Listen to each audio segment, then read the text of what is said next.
Ladies and gentlemen, boys and girls, children of all ages, welcome to the channel. It's your boy, World of Wrestling, here today to discuss about WWE Smackdown from November 10th, 2023 review. This was an okay show. It wasn't the greatest in the world, but it was a fairly decent show. It had some good spots here and there that I enjoyed and thought was decent. So let's kickstart the review all together. We started off with the LWO. Rey Mysterio says Logan Paul stole his title. The referee's decision is final, but without the brass knuckles Paul used, he would not have won the title. Carlito's music hits, and he joins the rest of the LWO in the ring, and Carlito snatches the mic from Rey Mysterio. Carlito asks Mysterio if they aren't going to talk about it. Mysterio should blame the person who left the brass knucks on the apron, Santos Escobar. Escobar fires up, and the rest of the LWO hold Escobar back. Escobar walks away while yelling at Mysterio that he's choosing Carlito over him, and Mysterio follows Escobar afterwards. We then get Bobby Lashley versus Carlito one-on-one, and this match was okay.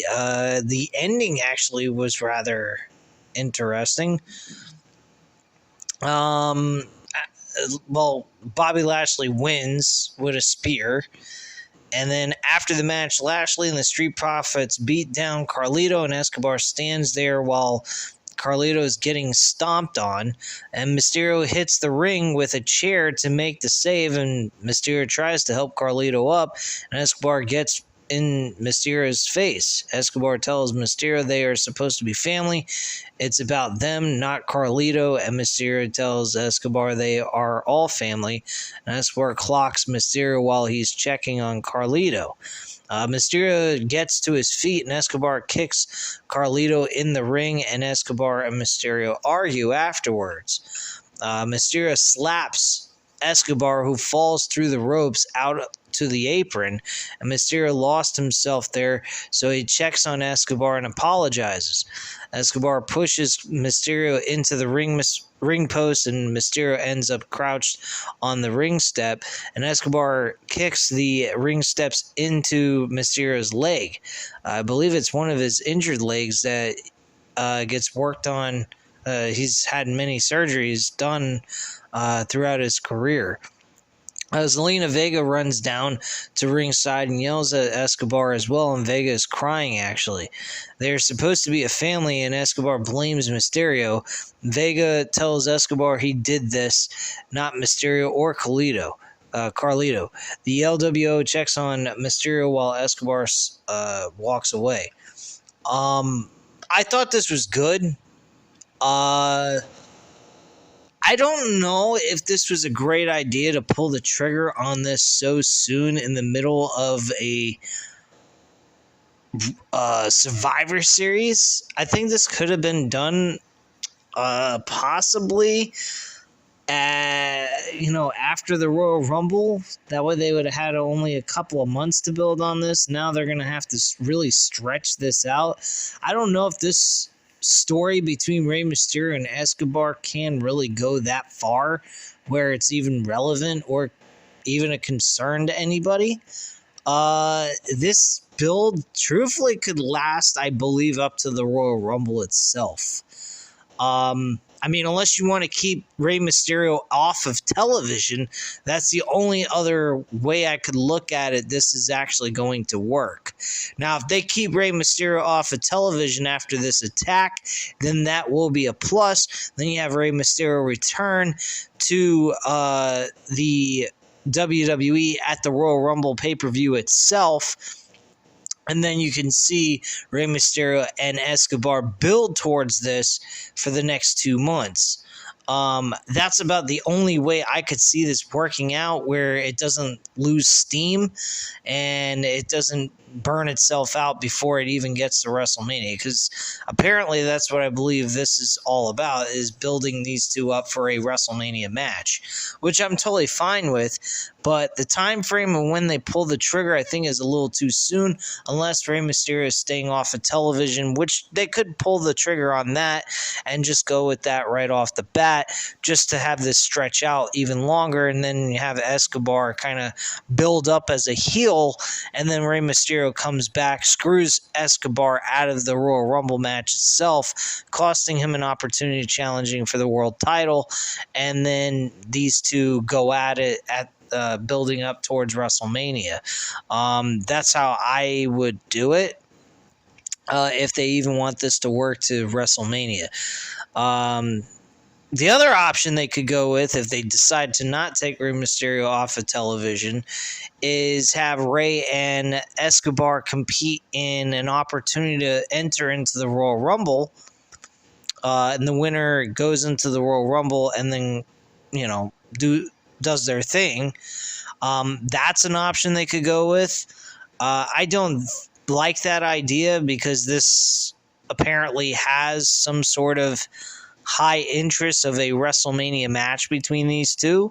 So I think the idea is to just keep Rey Mysterio off of television till the Royal Rumble, have Rey screw Santos Escobar out of the Royal Rumble match by having him eliminated by Rey Mysterio, and then we build up towards WrestleMania for their match. That's what I would do. Backstage, Escobar is leaving the arena when asked why he did what he did, and Escobar says Mysterio had that coming, so very interesting there.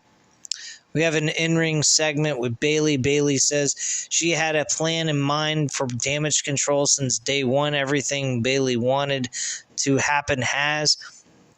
Everything that has happened is all thanks to her plan, and Crown Jewel should have been Damage Control's greatest moment. Bayley had no idea about Kairi Sane returning, and that's not how we do things, so she needs answers. Io Sky's music hits, and Sky comes to the ring with Dakota Kai and Kairi Sane. Bayley wants to know why Sane is even here, and Sky cuts Bayley off and tells her she had a plan too. She has Zayn to thank for her retaining the title. Bayley says this happened the last time we saw Zayn in WWE. Bayley throws to footage of Raw from 2020 when Bayley beat Zayn so severely that she left WWE. After that, Bayley is concerned about having Zayn around. I wouldn't blame her anyway. I mean, after what you did to her 3 years ago, causing her to eventually leave the company because of a major attack, I wouldn't blame her one bit for feeling concerned about what she would do. Anyway, so Dakota Kai tells Bayley, though, they brought Zayn in to take some weight off of Bayley, and Zayn tells Bayley that she respects her as the leader of Damage Control, and she forgives her. Zayn offers Bayley a hug, and Bayley says she doesn't do that anymore. Sky, Kai, and Zayn all hug Bayley, and that's pretty much that. Bianca Belair walks out on the ramp and says she thought Sky had enough pride that she should have fought on her own at Crown Jewel, but clearly she is mistaken. So Belair promises to whip all of them, and Bayley and the rest of Damage Control laughs since Bayley is all alone. Since Belair is all alone. Belair says she isn't the only person who wants revenge on Damage Control. Charlotte Flair joins Belair on the ramp, and Belair notices that someone else is upset Zayn is back and with Damage Control. Asuka's music hits, and Asuka joins Belair and Flair and cuts a promo on Zayn and Sky in Japanese. Big fucking whoop-de-doo there. Dragon Lee versus Cedric Alexander. I did not particularly pay much attention to this. I'm not saying Dragon Lee is a bad performer. Neither is Cedric Alexander. But this was just kind of a fill-in match that had no major importance to me. Lee does win the match with Destino as his finishing maneuver and gets the 1-2-3 and walks away victorious. So nothing special there. Not saying that the match was terrible, it just didn't have any major importance to me. In-ring segment, we have LA Knight coming down to the ring. Crown Jewel didn't go how he hoped. Knight could apologize or say that he didn't live up to the expectations. If he did, he'd be a liar. He walked into this ring and was an inch away from winning the title after dropping Roman Reigns with the BFT.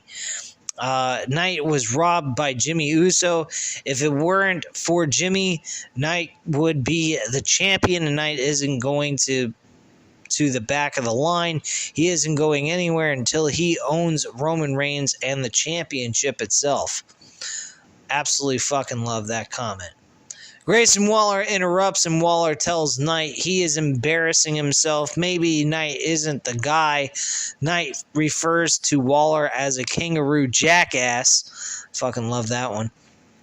Waller asks Knight if he believes he should be in the ring with Reigns. Knight dumps on Waller for getting dropped by a Saudi movie star at Crown Jewel, and Waller tries a cheap shot, and Knight bonks him with the microphone.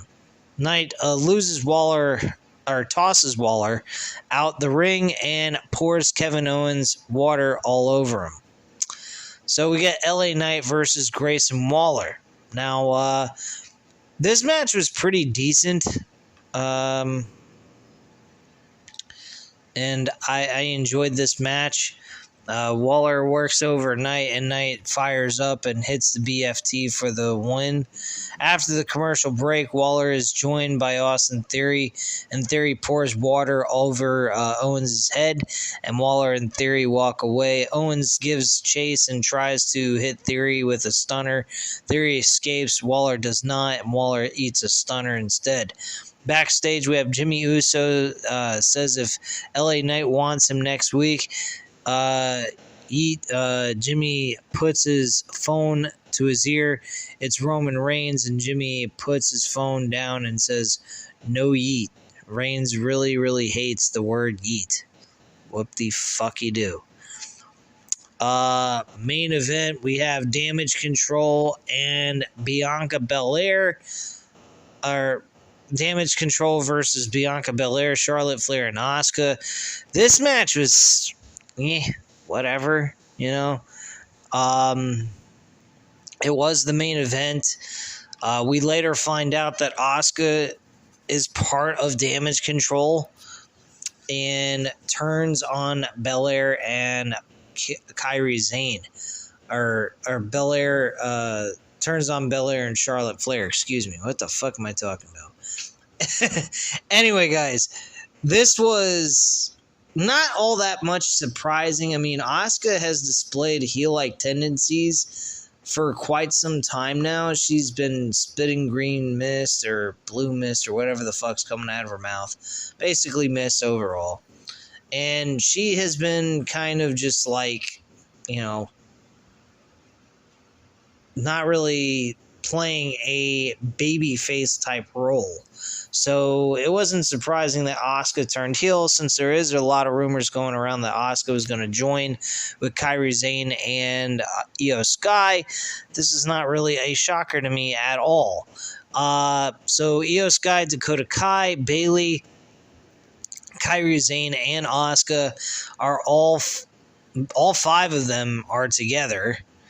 And then we have Bianca Belair and Charlotte Flair on another side. So I don't know what they're gonna do. I don't know if they're gonna just turn on Bayley altogether. Bayley's gonna join with Charlotte Flair and Bianca Belair in the upcoming weeks. I don't know if that's going to be the case. But it should be interesting. Shotzi did make a save here at the end of the show. I forgot to mention that. So yeah, Shotzi did play a factor in here. So she kind of jumped in there. So that's the third. So Belair and Charlotte Flair and Shotzi, those three. And then we got Io Sky, Bayley, Kairi Sane, Asuka, and Dakota Kai on another side. Now, unless we're doing 4-on-4 War Games, because apparently it looks like Raw's side for the men is the same way as 4-on-4, that's what we might get. So Bayley just maybe shifted over to Bianca Belair and Charlotte Flair along with Shotzi Blackheart. And then we get Io Sky, Kairi Sane, and Asuka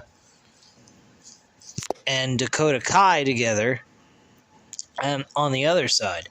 That could be the case, and they just kick Bayley out of the group altogether because they're sick and tired of her bullshit and so-called leadership skills and whatnot. So that could be the case. I'm not quite sure one way or the other, but still, it should be a good women's match. I think that we're going to get something out of this women's War Games match. It just has to be made official, basically. But the show is okay. It wasn't the best in the world. I particularly think the best part was the LWO segment and the situation with LA Knight. Everything else was whatever at this point. I wasn't particularly high on the main event. I think the main event did not deliver the same kind of effect that you normally would get from a main event, if it's a good main event anyway. So yeah, that's just my personal feelings on that. If you guys did enjoy this SmackDown show, I don't blame you. I'm not going to say that you're an idiot, a WWE dick rider or something like that. But to me, this was just an average, okay show. Nothing spectacular. I think the best show was Monday Night Raw this week out of the three between AEW, Dynamite, Raw, and SmackDown. I think Dynamite was the second best show and SmackDown was the third best. So I think Raw gets the W this week out of all wrestling program. We still have Collision tonight. I didn't watch that, but from what I've been hearing, Collision has been absolute dog shit. And I haven't been watching Collision even when I've been on this hiatus. So I don't know what to expect from Collision, but I will check it out possibly. Maybe not. Not sure one way or the other. Apologize for the yawn there. But yeah, this was, again, average show, decent. If you enjoyed it, by all means, I'm not going to hold it against you. But anyway, guys, at this time, you know what to do. Hit the like button if you like this video. Hit the subscribe button if you're not already subscribed to the channel. Leave a comment down below. I will be live tomorrow, Sunday night, around 8-ish. I will post a heads up of Random Wrestling Talk, episode number 58, by the way. So I will go ahead and try that, see how things turn out. Hopefully it will work out. I do have the modem and the router in the same room where my laptop is, so I should get a good enough signal where it shouldn't go out or anything, and we should be able to stream smoothly all the way through till the very end. So we'll see how things go. If things go well, great. If not, then at that point, I got to figure out about possibly getting a new computer, because maybe the computer's just not moving fast enough for me to be able to do live streams or what have you. But anyway, guys, again, hit the like button if you liked the video. Hit the subscribe button if you're not already subscribed to the channel, and leave a comment down below. I'll definitely get back to you on that. I thank you guys very much for watching, and have a great night, guys. Bye.